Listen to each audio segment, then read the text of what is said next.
No vídeo de hoje a gente vai falar sobre rentabilidade dos investimentos no primeiro semestre de 2021. Vamos lá. Fala pessoal, de Matos aqui do canal de Matos Ensina, sejam muito bem-vindos a mais um vídeo. Hoje a gente vai falar sobre a rentabilidade dos investimentos no primeiro semestre de 2021.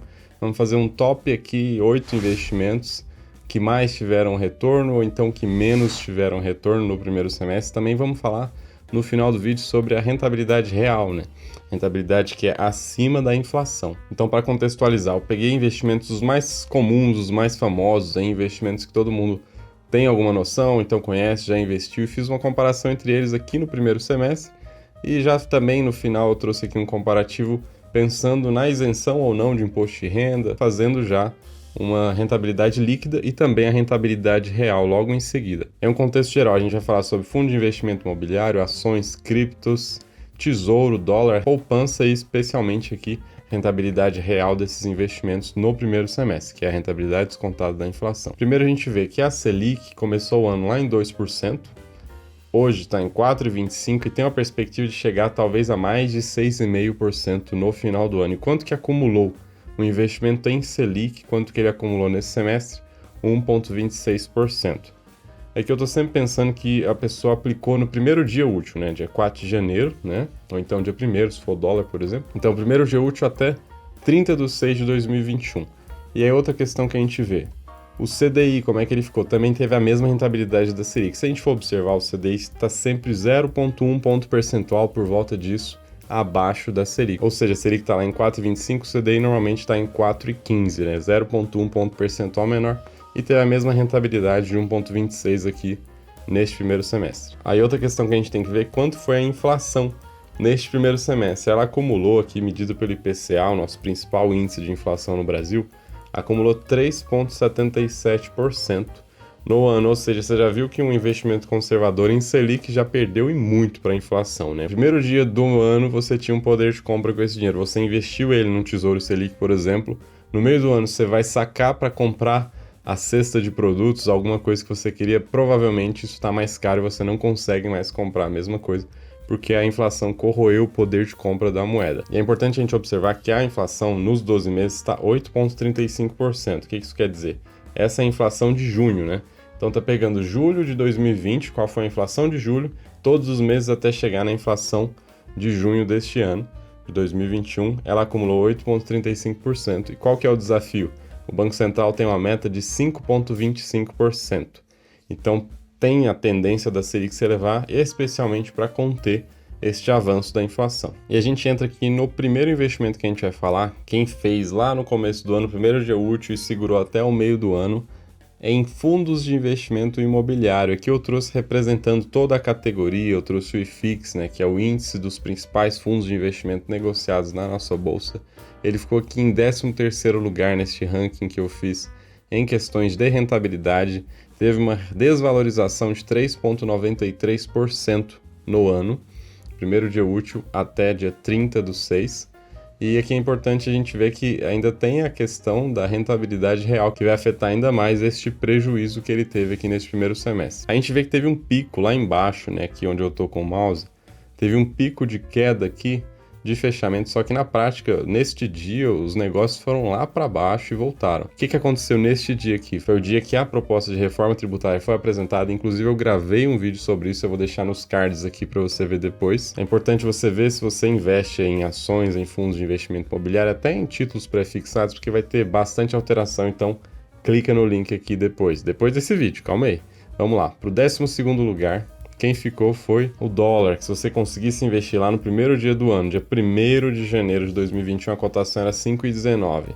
E no dia 30 do 6 estava R$ 5,00, quase redondo, aí acumulando uma desvalorização de 3,74%. E se você pensa, como é que eu invisto em dólar? Tem fundos cambiais, tem fundos que investem em dólar, tem ativos que você pode comprar que vão te trazer uma exposição a dólar, por exemplo, BDRs ou então ETFs, né? Tem até um fundo que eu vou mostrar daqui a pouco que ele tem aí a questão da exposição em dólar. Eu vou trazer a rentabilidade de fato em reais, mas o dólar você pode ou compra moeda, abre uma conta lá fora, tem várias formas de investir em dólar. Em 11º lugar ficou o Tesouro IPCA, mas eu peguei o 2024 aqui na nossa comparação. Ele teve uma desvalorização de 0,29%.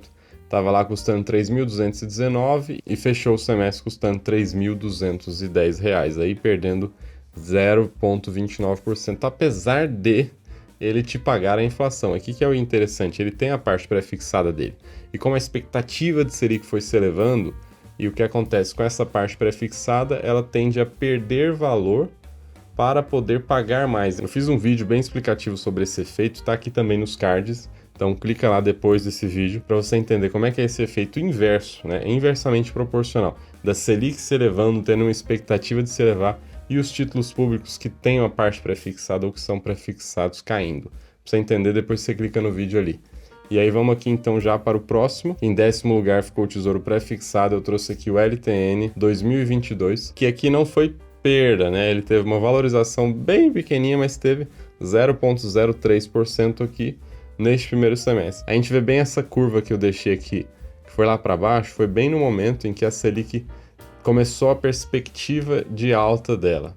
Então é aquele efeito inversamente proporcional, a Selic vai subir, então o preço do título cai. Ele acabou se recuperando aí uma boa parte desse ano, mas ainda assim fechou o semestre com praticamente um 0 a 0. E a gente vai para o 9º lugar aqui do nosso ranking, que foi a poupança. A poupança ficou um pouquinho acima deste título pré-fixado, mas a poupança ainda assim pagou aí 0,67% apenas no primeiro semestre de 2021. No 8º lugar, o Tesouro Selic, que aí, apesar da curva estar bem para cima, ele teve uma valorização de quase 1%, não foi tão expressiva, 0,94% neste primeiro semestre. A gente vê que é curioso, quando você olha o Tesouro Selic, você já pensa, paga a Selic nunca vai para baixo, então ele não vai ser nunca negativo. E aí tem um engano, porque o Tesouro Selic, ele tem uma parte mínima que é pré-fixado, né? Tem um ágio ali que você ganha, você vê lá que tem Selic mais 0,3% ao ano. E quando o governo estava elevando este ágiozinho, aconteceu esse efeito que você viu. Lá no meio do semestre teve uma contração aqui por conta deste efeito de elevação deste ágio, que é uma parte prefixada, novamente entra naquela questão de ser inversamente proporcional, mas depois ele continuou subindo. E para entender essa questão vale a pena consultar o vídeo que eu explico bem essa relação. Em 7º lugar ficou um CDB que pagasse para você 115% do CDI. Se você tivesse um CDB que pagasse essa quantia, você teria tido 1,45%. Eu trouxe esse valor porque é um CDB que você encontra em vários lugares aí. Lembrando que o CDB tem imposto de renda, né? Também tem o efeito aqui de rentabilidade real. A gente já vai trazer logo à frente como é que ficou essa questão. Pensando que o IPCA está 3,77, você já imagina que teve uma perda de valor também. E aqui eu deixei na mesma tela o LCA e LCI. Em alguns casos, quando eles pagam 100% do CDI, traria para você uma rentabilidade de 1,26% neste primeiro semestre. E aqui tem uma questão interessante, a LCA e a LCI não tem imposto de renda, então essa comparação aqui mesmo, que o CDB está pagando mais, quando a gente descontar o imposto de renda, você vai ver a mágica que acontece aqui. E aí, em 5º lugar ficou o IDIV, acumulando uma valorização de 2,66%. O IDIV é um índice da nossa bolsa que mede uma carteira teórica com as principais ações pagadoras de dividendo. A gente vai para o próximo, que ficou em 4º lugar, foi o índice Bovespa, o mais famoso índice, que replica as principais ações da nossa bolsa de valores. Ele teve uma valorização de 6,69%. Você pode perceber que teve aqui um baixo e depois teve uma alta um pouco maior, mas ainda assim está entre os campeões aqui do ranking, que teve uma valorização de 6,69%. Se você comprasse lá ações que replicam o índice, fundos que replicam o índice, ou então tivesse uma carteira bem aderente aqui ao índice, teria tido essa valorização. E em 3º lugar, a gente tem o IVVB11, que é um ETF, né, um Exchange Traded Fund, né, um fundo negociado na bolsa, que replica a carteira do S&P 500, que é o principal índice da bolsa norte-americana. Quando a pessoa investe neste ETF, ela está se expondo tanto ao dólar quanto às ações principais da bolsa americana. E teve uma valorização de 10,3% no primeiro semestre de 2021. E por fim eu trouxe aqui duas criptomoedas apenas para ilustrar como é que foi o movimento delas esse ano. A gente vê, primeiro aqui o Bitcoin, eu vou trazer também o Ethereum, a gente vê, ó, o Bitcoin, ele saiu lá de 150 mil aqui em reais, né? E foi lá para mais de 350 mil, ou seja, mais de 100% de valorização neste ano, e depois voltou praticamente tudo. Você vê que ele acabou fechando aí com 14,21%. Teve uma queda muito expressiva, diversos fatos ocorreram aí, teve questões envolvendo mineração de bitcoins na China, teve questões políticas envolvidas, questões de influencers aí, especialmente Elon Musk, falando questões que não agradaram ao mercado cripto, especialmente o Bitcoin. E aqui embaixo o Ethereum também teve o mesmo efeito, aqui no início do ano, lá na casa dos 5 mil em reais, né? Bateu lá 20 mil, ou seja, multiplicou por 4, 300% de valorização e acabou caindo de volta, grande parte, ainda assim acumulou uma alta de 180% no ano. E aqui agora eu trago a tabela, muita informação, mas a gente vai aos poucos. Eu trouxe todos esses investimentos na ordem que eu falei, né? Estão aqui do lado esquerdo. Do lado direito, a rentabilidade que eu trouxe também desses investimentos, e a gente vai falar sobre o imposto de renda naqueles investimentos que têm imposto de renda, e quanto seria a rentabilidade descontada do imposto de renda, ou seja, a rentabilidade líquida, primeiro a rentabilidade bruta, depois a líquida, e depois a gente vai trazer a rentabilidade real. O que eu faço a conta? Eu tiro a inflação do retorno dos ativos. Então, por exemplo, um ativo aqui que rendeu o IDIV, né, 2,26 de rentabilidade líquida, quando a gente desconta a inflação, na verdade, teve um prejuízo aí de 1,45%. Mas vamos aos poucos. Primeira coisa, a rentabilidade bruta que eu pintei de amarelo aqui, esses aqui de baixo, e o dólar, são rentabilidades que poderiam estar isentas do imposto de renda, caso entrasse nas faixas, que por enquanto ainda é, né? A faixa de ações ainda é vendas até 20 mil dentro do mês, tem a perspectiva de ser alterado com a reforma tributária. Inclusive tá no vídeo que eu gravei, depois você clica aqui no card para ver, porque com essa proposta os 20 mil seriam para 3 meses e não apenas para um mês, ou seja, hoje a gente teria isenção para vendas de até 20 mil reais dentro de um mês, dentro do segundo mês e dentro do terceiro, ou seja, 60 mil. Com a proposta, se for aprovada, aí seria 20 mil dentro de 3 meses. E no caso das criptomoedas aqui, se você vende até 35 mil dentro do mês, você vai pagar os custos lá para a exchange, né?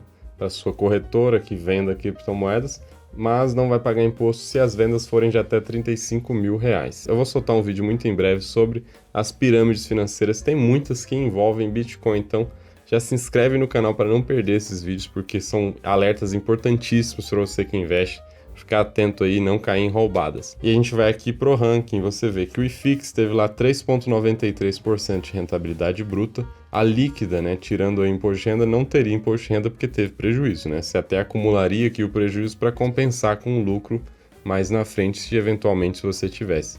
Agora a rentabilidade real que é interessante, com aquele IPCA lá de quase 4% no semestre, a rentabilidade real dobrou. E aqui o dólar também teve um prejuízo, então a líquida seria a mesma, mas a real não, também tem um impacto. E aqui o Tesouro IPCA é a mesma coisa, rentabilidade líquida seria igual, mas teria um impacto também no real.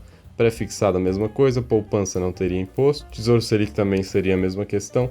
E aqui que a gente entra na questão do CDB e do LCA. Olha que interessante. Rentabilidade líquida do CDB, descontando aí uma hipótese de imposto de renda de 20%, chegaria lá em 1,16%. Enquanto que o LCA, que não teria imposto, seria 1,26%, se você tivesse um CDB de 115% do CDI e um LCA de 100% do CDI. Então, o efeito do imposto de renda, que tem em um e não tem no outro, promove essa questão. Aqui a gente faz uma conta que é o Gross Up, né? Uma conta que você olha para um LCA que não tem imposto de renda e olha para um CDB que tem, como é que você compara os dois? Fazendo esse Gross Up. Inclusive é um vídeo que eu devo soltar mais adiante, então aproveita para se inscrever e não ficar de fora dessa.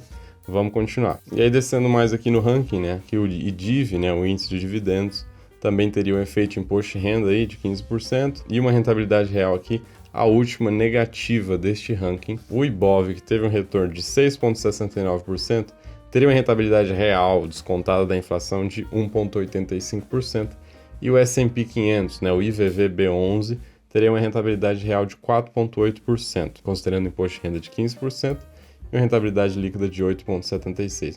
E por fim as criptos, né? O Bitcoin e o Ethereum aqui também teriam esse efeito de rentabilidade real, apesar de serem moedas, né? A gente está sempre convertendo para moeda real, inclusive o dólar, a gente converte para moeda real e faz a conta em relação ao poder de compra, em relação à inflação. Aí era isso, se você gostou, deixe seu like, se inscreva aqui no canal. Eu vou deixar um link aqui no final do vídeo, vai ficar bem aqui para você que é investidor, para você não entrar em furadas. Esse vídeo é muito importante para você evitar. São erros que você não pode cometer nos seus investimentos. Era isso, um abraço e até o próximo vídeo. Tchau!